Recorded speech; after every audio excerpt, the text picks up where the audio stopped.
এই যে ফেসিং এর এক অংশ নিচের দিকে আছে, এক অংশ উপরের দিকে আছে।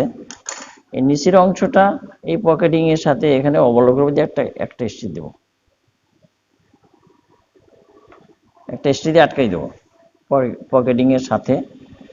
এই ফেসিংটা আমি আটকাই দেবো এখানে, জাস্ট একটা স্টিচ দেবো ওভারলকের উপর দিয়ে, যাতে এই ফেসিংটা উপরে দিয়ে হাতে না বাঁধে সেই জন্য। এই যে এখন আমি যেটা করব, উপরে পার্ট ফেসিং এটা নিচে নিয়ে আসবো এইভাবে, আর পকেটিংটা একদম শেষ প্রান্ত পর্যন্ত নিয়ে আসতে হবে এইভাবে।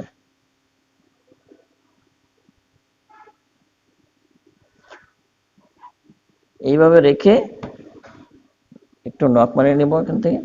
তবে এই পার্টটা এইভাবে ধরবো, আর এই অংশটার সাথে এই অংশের সাথে এখানে এইভাবে ধরে একটা স্টিচ দেবো,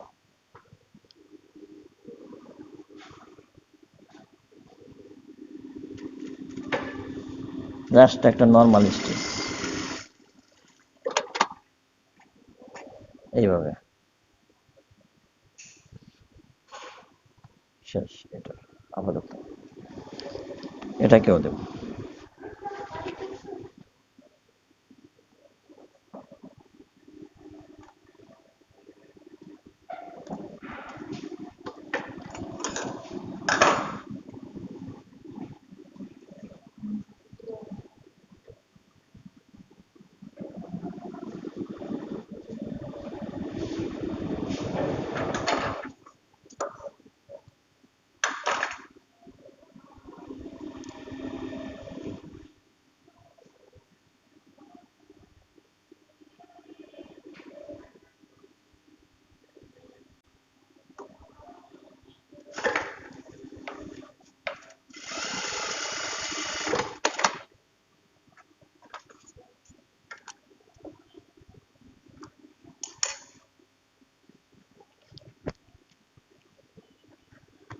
এখন এটাকে নিচে আনবো, পকেটিংটা একদম উপর পর্যন্ত,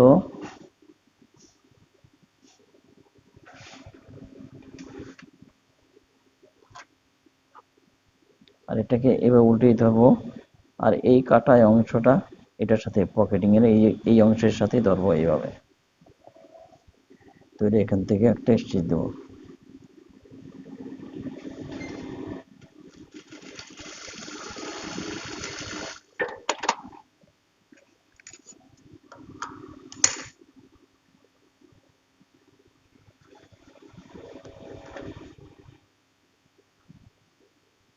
টপ সাইড আর এটা বটম সাইড। এখন আমার এই যে উপরে ফেসিংটা এখানে আমার আলগা রয়ে গেছে, এইটাকে এই পকেটিং এর সাথে একটা স্টিচ দিয়ে আটকে দিতে হবে এইভাবে, ভিতরের দিকে ধরে এইভাবে একটা স্টিচ দিয়ে আটকাই দেবো।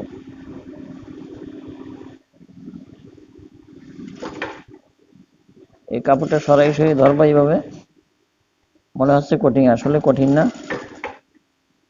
এটা কাপড়টা ক্লিয়ার রেখে এই রাষ্ট্র বল্লকের উপর দিয়ে একটা স্টিচ দেবো পকেটিং এর সাথে।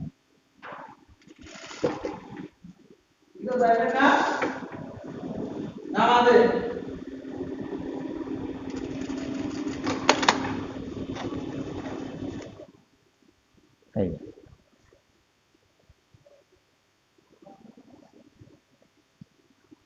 এইভাবে থাকবে। এখন দুই সাইড ওভারলক করে ফেলবো, তাহলে শেষ।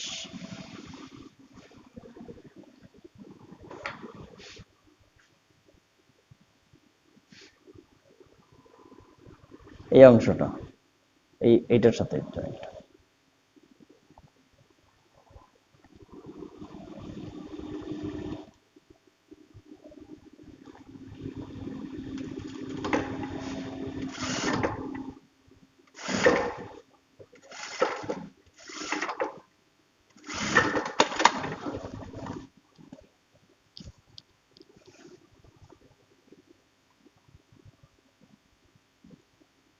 এখন পকেটে দুই পাশ ওভারলক করে ফেলবো, তাহলে ব্যাক পকেটের কাজ শেষ।